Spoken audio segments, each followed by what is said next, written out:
आज के अंक में हमने शामिल किया है कोयला, बिजली, सरकार और जनता। आखिरकार बिजली संकट से निजात का क्या रास्ता है? क्या सरकारी महकमा एक दूसरे के ऊपर आरोप प्रत्यारोप लगाता ही रहेगा और जनता बिजली की समस्या से जूझती ही रहेगी, या इसका कोई समाधान भी है? और वहीं दूसरी तरफ यह भी विचारणीय बिंदु है कि आज जो बिजली को लेकर के हाय तौबा मचा हुआ है या जो संकट की स्थिति बनी हुई है, उसके पीछे कौन से कारण हैं? यह भी हम सभी जानते हैं कि बिजली परियोजनाएं कोयला पर आधारित होती हैं।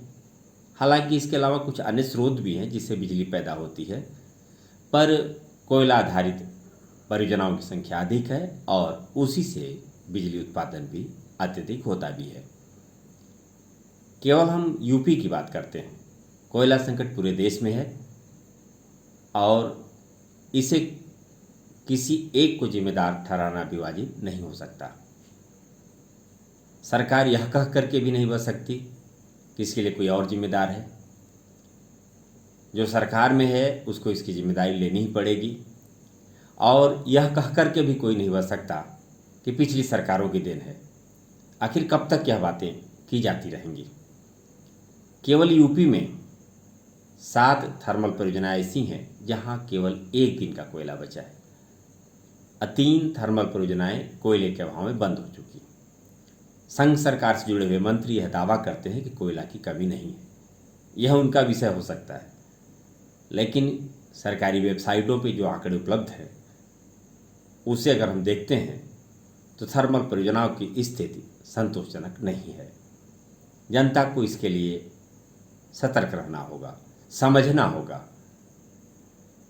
आमतौर पर हम समझते हैं जब बिजली नहीं मिलती तो सब स्टेशन के लोग जिम्मेदार हैं, वे बिजली नहीं दे रहे हैं, काट देते हैं।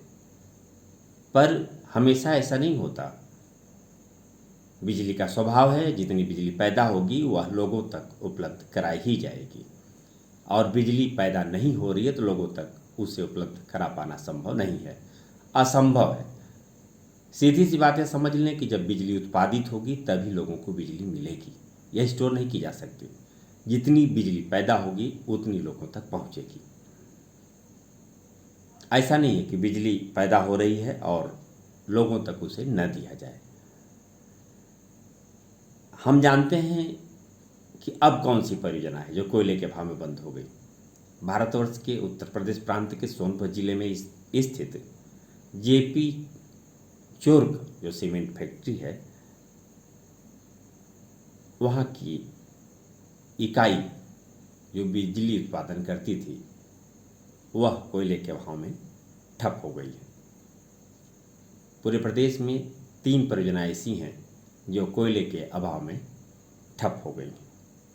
आइए जानते हैं विस्तार से कि इसमें और क्या क्या चीज़ें हैं। कोयला संकट से जूझ रही प्रदेश की विभिन्न थर्मल परियोजनाओं को फिलहाल अभी कोई राहत मिलने की उम्मीद नहीं दिखती। 7 परियोजनाओं के पास महज 1 दिन का कोयला बचा है। 3 परियोजनाओं का कोयला स्टॉक पूरी तौर पर समाप्त हो चुका है। वहीं कोयला संकट के चलते सोनभद्र में स्थित जेपी चुर्क की विद्युत उत्पादन इकाइयाँ ठप हो गई हैं। एनटीपीसी के रिहंद और सिंगरौली परियोजना को छोड़ दिया जाए तो यूपी की कोई ऐसी परियोजना नहीं है जहां कोयला संकट की स्थिति न दिखाई दे रही हो। कोयला खदान के इर्द गिर्द ही, विशेषकर सोनभद्र जिले की हम बात करें तो पूरे देश में सोनभद्र से सबसे अधिक बिजली का उत्पादन होता है। 2630 मेगावाट वाली अनपरा परियोजना में पिछले कई दिनों से कोयले का स्टॉक 2 दिन पर टिका हुआ है। अर्थात जितना कोयला वे प्रयोग करते हैं लगभग उतना कोयला किसी तरह से उन्हें मिल पा रहा है। अन्य परियोजनाओं में कोयला की मात्रा सम्मानजनक या संतोषजनक होने के बजाय वहाँ कम ही होती जा रही है। ऐसे में प्रदेश में सबसे सस्ती बिजली देने वाली यह परियोजनाएं जो सोनभद्र की हैं, अनपरा की हैं, ओबरा की हैं, इन इकाइयों की स्थिति अत्यंत चिंतनीय है। अभियंता संघ ने भी यह बात कही है कि जब कोयला ही उपलब्ध नहीं होगा तो बिजली इकाइयों को किस आधार पर चलाया जा सकता है।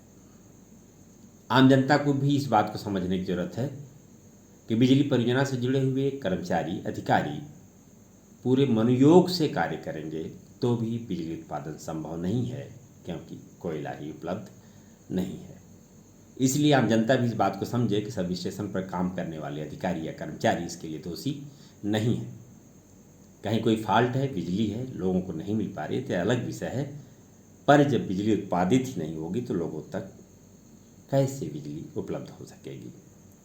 बिजली संकट की स्थिति को देखते हुए तकनीकी खामियों के चलते बंद चल रही 200 मेगावाट वाली 12वीं इकाई को उत्पादन पर लिया गया है। यह सोनभद्र की ओबरा थर्मल की बात है। कोयला की उपस्थिति की स्थिति यह है कि जो नियमित खर्च होता है उसका आधा कोयला पहुंच रहा है, अर्थात जो कोयला शेष बचा भी है वह भी जल्दी ही समाप्त होने वाला है। निजी क्षेत्र के लैंको में 3 दिन का कोयला बचा है। यहाँ की 600 मेगावाट वाली एक इकाई बंद होने के कारण यहाँ कोयले की खपत भले ही कम है।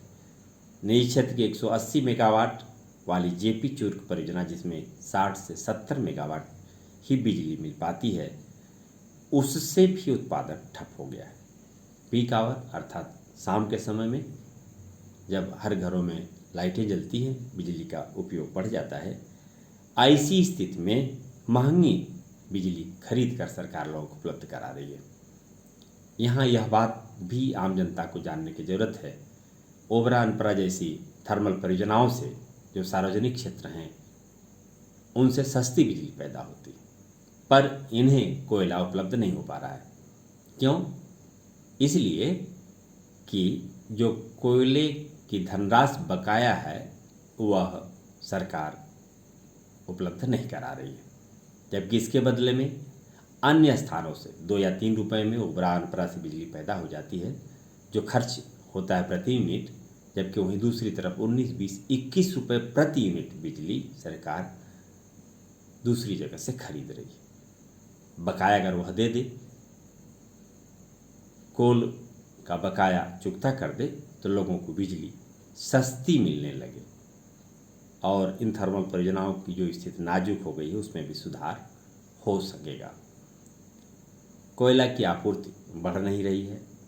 इसके लिए अनपरा और ओबरा के जो जिम्मेदार अधिकारी हैं, कोल सप्लाई करने वाले एनसीएल से लगातार संपर्क कर रहे हैं और अपने मुख्यालय को भी अवगत करा रहे हैं, किसी भी तरह से स्थिति सामान्य हो जाए। और देखें, ऐसी 17 परियोजनाएं जहां पर कोयला संकट बरकरार है। केंद्र, राज्य और निजी सेक्टर को नियमित बिजली देने वाली 17 परियोजनाएं प्रदेश सरकार के प्रयास के बाद भी कोयला संकट से नहीं उबर पा रही। बिजली संकट की स्थिति को देखते हुए 2 दिन पूर्व प्रदेश के मुख्यमंत्री ने उच्च अधिकारियों की मीटिंग ली और उसमें उन्होंने इस व्यवस्था को सुधारने का निर्देश भी दिया था। और यह भी आप जान लें कि कहा गया कि रात में बिजली अवश्य रूप से आम जनता को मुहैया कराई जाए। स्वाभाविक है, बिजली पैदा नहीं होगी तो अन्य से बिजली वे खरीदेंगे और वह काफ़ी महंगी होगी। सच्चाई यह है, सस्ती बिजली जिन परियोजनाओं से पैदा होती है उन पर कोयला बकाया की धनराशि चुकता न करने के कारण उन परियोजनाओं से बिजली उत्पादन नहीं हो पा रहा है। और दूसरी तरफ देखें, जो आंकड़े बताते हैं, प्रदेश के 3 बिजली परियोजनाओं में कोयला स्टॉक समाप्त हो चुका है। अब यहाँ उत्पादन रोजाना आने वाले कोयला से ही या उसी पर निर्भर है। कब कौन सी इकाई बंद हो जाए और कब परियोजना की सभी इकाइयों को शट डाउन करने की स्थिति बन जाए, कहने की स्थिति में कोई नहीं। 7 परियोजनाएं ऐसी हैं जहां सिर्फ 1 दिन का कोयला शेष है। एक दिन भी आपूर्ति ब्रेक हुई तो वहाँ की थर्मल परियोजना बंद हो जाएगी और ठप हो जाएगी। 2 परियोजनाएं ऐसी हैं जहाँ 3 दिन का कोयला शेष है। वहीं 2 परियोजनाएं ऐसी हैं जहाँ 4 दिन का कोयला बचा हुआ है। जहां 3 दिन या इससे कम कोयला है, उस परियोजना की स्थिति को अतिसंवेदनशील की श्रेणी में रखते हुए कोयला आपूर्ति में सुधार करवाने के लिए प्रयास जारी है। 1 सप्ताह से जो स्थिति बनी हुई है, फिलहाल प्रयासों का नतीजा कुछ अच्छा नहीं निकल रहा है। केंद्र और प्रांतीय सरकारों को संयुक्त रूप से मिलकर इसके लिए प्रयास करना होगा। और कोल परियोजनाएं भी इस बात का ख्याल रख रही हैं कि जो एडवांस में भुगतान कर रहे हैं उन्हें प्राथमिकता के आधार पर कोयला दे रही हैं, और जो कोयला ले रही हैं और तत्काल भुगतान कर रही हैं उन्हें दूसरे नंबर पर, और जिनका बकाया है वे तीसरे नंबर पर है। यह दुर्भाग्य है कि बकाया को लेकर के सरकार तनिक भी चिंतित नहीं है। प्राइवेट सेक्टर में या आम जनता से वसूली को लेकर के भले ही सरकार दबाव बनाती रहती है, पर सरकारी महकमा के ऊपर हजारों करोड़ रुपए बाकी हैं, उसको लेकर के सरकार तनिक भी चिंतित नहीं है, न तो उन बकाया को पावर कारपोरेशन को चुकता कर रही। और पावर कारपोरेशन जब चुकता नहीं करेगा तो ऐसी स्थिति में उत्पादन निगम, जो उसका एक अभिन्न अंग है जहाँ से बिजली पैदा होती है, वह ठीक तरीके से नहीं चल सकता। क्योंकि व्यवस्था देखना सरकार का काम है, आम जनता को वह सुविधाएं चाहिए। आम जनता सदैव यह अपेक्षा भी करती है कि बिजली उसे निर्बाध गति से मिले, विशेषकर वे उपभोक्ता जो नियमित बिजली का बिल चुकता करते हैं। एक चीज़ और जान ले आप, इस समय त्यौहार का समय चल रहा है, बिजली की मांग में भी वृद्धि हुई है। 20,000 मेगावाट से ऊपर की मांग हो गई है। भले ही अधिकारी एयर कंडीशन में बैठ करके बिजली समस्या के निजात के लिए विचार कर रहे हो, पर आंतरिक दृष्टि से उनके भी पसीने छूट गए। जान ले आप, 20,259 मेगावाट पिछली रात अर्थात मंगलवार की रात में बिजली की मांग थी। इसके सापेक्ष में राज्य और निजी सेक्टर से 14,224 मेगावाट वाली परियोजनाओं से महज 8,859 मेगावाट ही बिजली मिल सकी। केंद्र सेक्टर से मिलने वाली बिजली में भी कमी रही। पहले भी हमने बता दिया कि जब बिजली पैदा होगी तभी लोगों को उपलब्ध हो सकेगी। इन सब के चलते सरकार भी आंतरिक दृष्टि से परेशान है।